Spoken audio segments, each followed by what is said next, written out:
so that I can mobilize and develop the leaders of the new school while paying homage to those dynamic leaders of our past and our present. And I'm so proud that Black Girls Rock is now at the forefront of a movement inspiring our girls to love themselves. But there is a lot more work to be done, and we will continue to be a part of the solution. Thank you so much for this award. Congratulations. Thank you.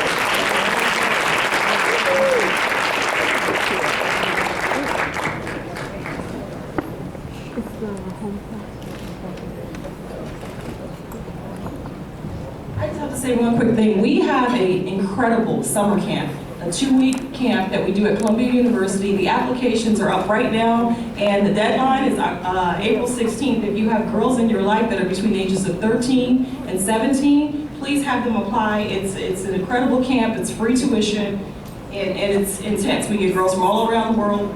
BlackGirlsRock.org. That's good.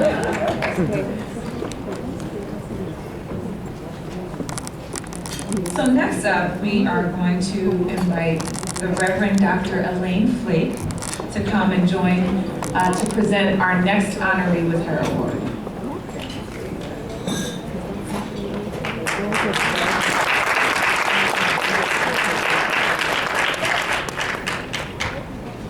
Good morning. It is my good privilege to introduce a Queens native, Judith Brown Dianis, who is a prominent civil rights litigator and staunch racial justice advocate in the areas of voting, education, housing, and immigrants' rights. She has served as counsel in several significant voting rights cases, including the case against the state of Florida in the year 2000. She continues to eliminate barriers to voting through Advancement Project's Voter Protection Project. Under her leadership, Advancement Project has been successful in ending the overuse of suspensions and arrests in school districts across this country.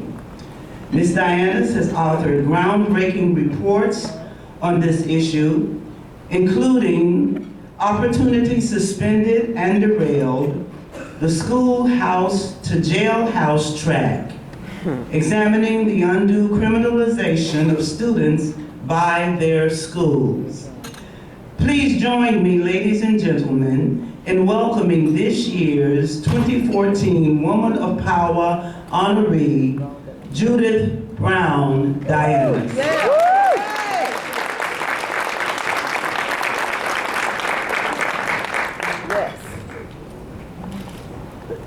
Good morning. Good morning. So I want to say thank you to the National Action Network, to Janae, to Reverend Sharpton, and congratulations to all the honorees.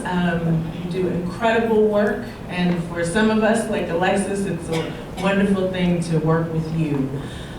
So I am humbled by this because I am just a girl from Queens. Went to Jamaica High School. My mom should have known from an early time that I was on this track to working in racial justice, because when I was little, I used to take birthday cards and I used to color in the faces because I could not take the indignity of having a misrepresentation of my family. So when you do that at an early age, it actually does also leave some scars. To have to deal with the burden of racism every day in our lives is quite an incredible thing. That we sometimes don't understand the impact that it has on us every day. We sometimes don't understand that we are carrying it and sometimes acting on it. But we also know that we have to heal. And the way in which I have healed is that I have been blessed by God to do the work that is the purpose for which He put me here. Yes. That I am able to every day get up and do the work towards fulfilling equal justice in this country. Whether it is working on the side of survivors of Hurricane Katrina when I sat on my couch and cried because my people were left to die in the floodwaters of Hurricane Katrina. Or if it has been to work with young people in schools. Or if it has been our fight around voting rights. We know that what is happening across the country is because of the browning of America, and that some people are making their last stand because they are scared of the change that they see ahead. And that in fact, we are becoming a more brown and more progressive country, and some people want to go back because they don't like what they are seeing. We also know in our schools that unfortunately mass incarceration starts in pre-K. That our babies, whether they be Jaisha Scott, the 5-year-old arrested in Pinellas County, Florida, whom every day I think of her and fight for her, and Celicia, who was 6 in Georgia, arrested both of them for temper tantrums because our girls are seen as wild and unruly and our boys as threatening, scared, and suspicious. And so to be able to get up every day to fight the school to prison pipeline, to make sure that Black and Latino people are no longer the ones who put mass incarceration is a blessing. So I want to thank you, National Action Network, for holding up the work, but understand that the award is not for me, it is for all the faces of the people that I see in the work that I do every day. Thank you.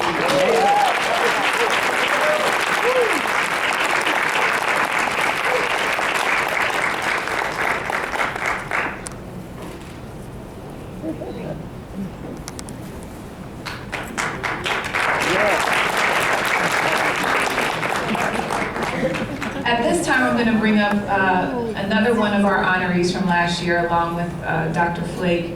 Becky Pringle is going to come up now and join to do the next award presentation.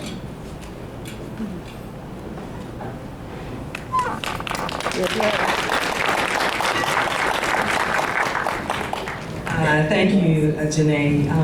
Let me begin by saying that that was quite a love fest last night at the Keepers of the Dream dinner. So, Janae, I want you to tell your boss, and Dominique, I want you to tell your dad, that I added my voice on behalf of the 3 million members of the National Education Association to thanking him for his determination and his courage and his wisdom and his willingness to make people uncomfortable until they do what's right. Madam C.J. Walker lived by her words. Don't sit down and wait for opportunities to come. You have to get up and make them.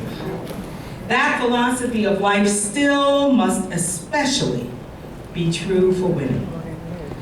And our next award recipient has lived her life and achieved great heights because she understood and embraced that attitude. She's made her opportunities. She's benefited from other people's wisdom, but has never been limited by other people's imagination.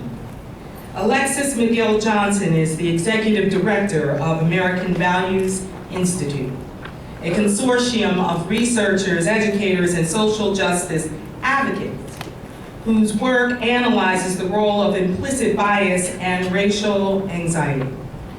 Alexis is a thought leader and a bridge builder whose work spans politics, academia, social activism, and cultural strategies.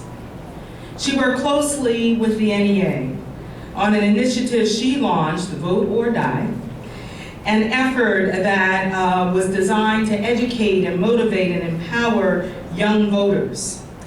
And she actually created a new political model for reaching young people and people of color by mixing traditional grassroots mobilization with non-traditional consumer-based marketing methods. Throughout her career, she has explored shifting paradigms of identity politics, worked to increase civic engagement among young African Americans, and investigated the implications of the demographic and ideological changes that this country is now going through. Alexis certainly did not wait. Please join me in welcoming NAN's 2014 honoree, Alexis McGill Johnson, a true woman of power.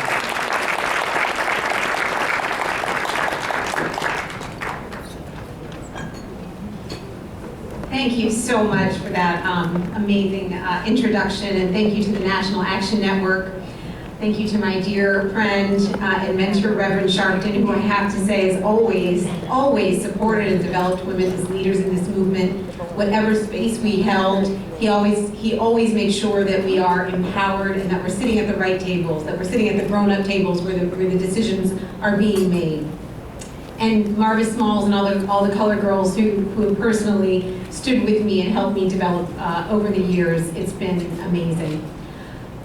I was always trained that, I was trying to reflect on this idea of being a woman of power, and I was always trained that service is power.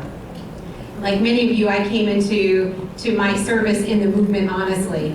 My mother, Catherine, who's here today, can tell you that she proudly taught me the words to "We shall overcome" before I learned the Pledge of Allegiance.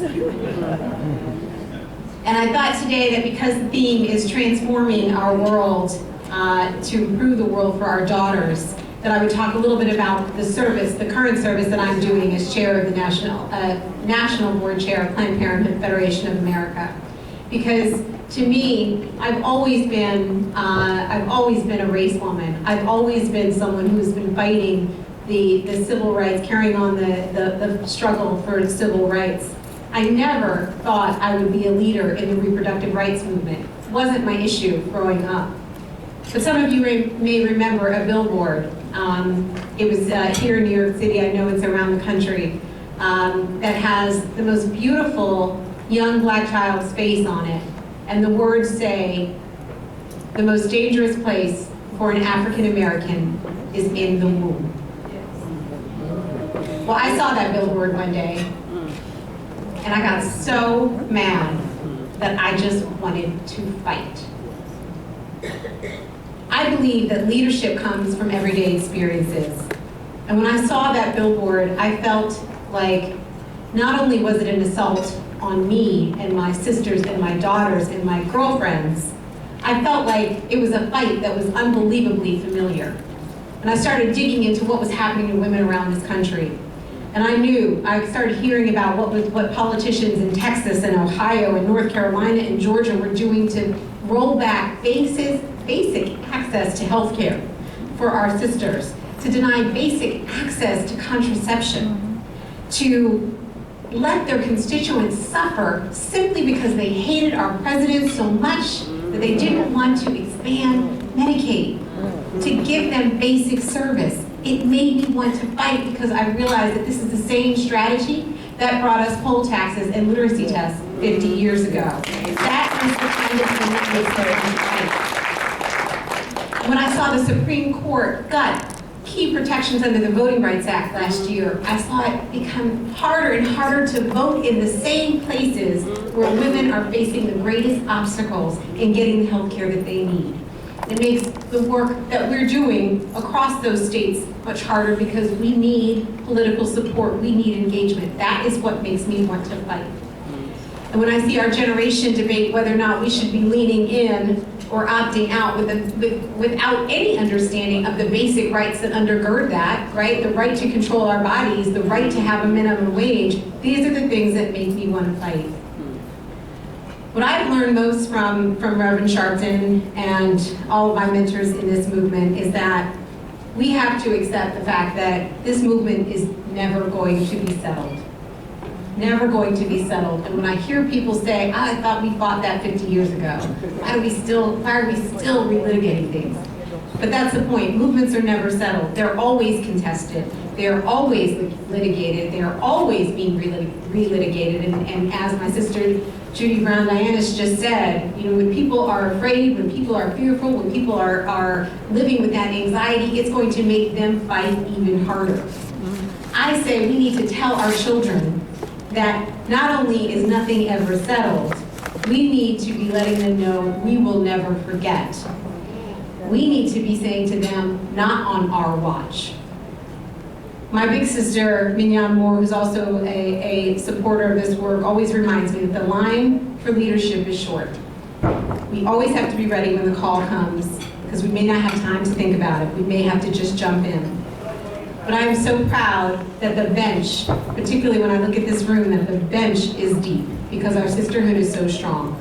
I'm thankful, and I want to congratulate all of the amazing women who are here today, both the honorees on stage and those who are here in the audience, because it's the work that we're all doing collectively that's going to keep us stronger together. Thank you so much for this. Oh, sorry.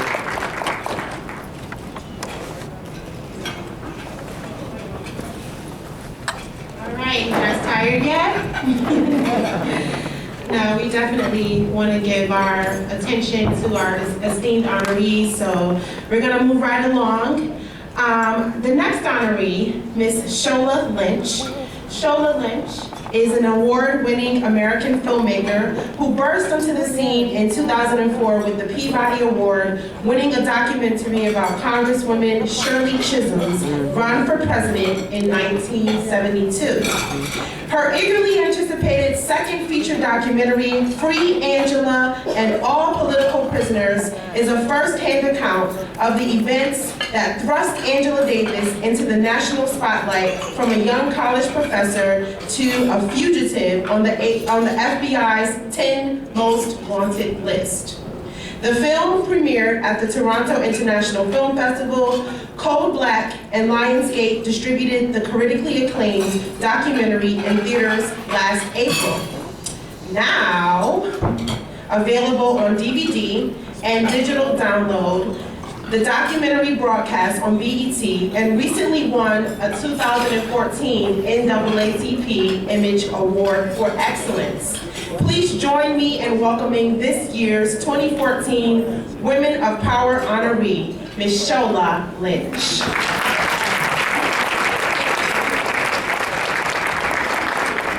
Thank you very much. It is such an honor to be here. First thing I want to say, though, is although my name is spelled Shola, it is pronounced Shola. Yes, it's a Nigerian name. It's a shortened Nigerian name. The whole name is Oluwa Shola, and it means one who brings honor and riches. And I think when that name was given to me, I had no idea what it meant. When I was younger, I wanted to change my name, I wanted to change my hair, I wanted to change the way I looked. And one of the things that's happened as I've grown older is I've accepted my power. So I can't tell you how much this award means, both for me personally, to be a Harlemite, and a fan of the activism of the organization, but also for the work. I make films about people of color. I make films about women. I make films about Black women, to be really specific. And the number one thing that I run into, the question that I'm always asked is, well, why is that important? And who's going to want to watch that? And so I'm here to say that we don't exist as an audience always. And so when I can say that I've won an NAACP Image Award, when I can say that I've won a Man Award, Woman of Power, that makes all the difference in the world. And why this work matters is, instead of being on the periphery, instead of only being seen through the filter of victimization, the buddy, etc., I can literally shift the camera so that I can talk about the president's election in 1972, and it's not about George McGovern. It's not about Hubert Humphrey. It's about Shirley Chisholm and the guts that it took for her to run in 1972 for president. And that's not revisionist history, people. That is us just looking back to see ourselves in history, and that is our legacy, and it fortifies us. Also with the Angela Davis documentary, people are like, who's gonna watch that? Why? Etc. Well, there was a 26-year-old woman who stood up for her rights and got catapulted, a woman from Birmingham, segregated Birmingham, by the way, and got catapulted into an international political icon. We remember her as guilty, yet she was acquitted by an all-white jury. These are our stories. Her story is not believable, but it's true, and we need to start claiming those. And I want to tell you just one moment about the next one. The next one's going to be a narrative, and it's going to take place post-Civil War.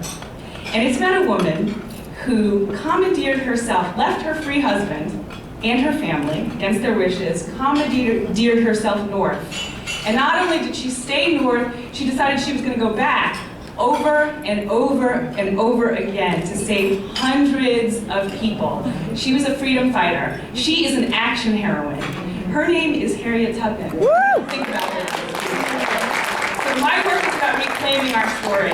And so the last thing I'll say is I have been working outside institutions and outside the system for so long that it is such a pleasure to be part of the Schomburg Center. I am the curator for the Moving Image and Recorded Sound division there.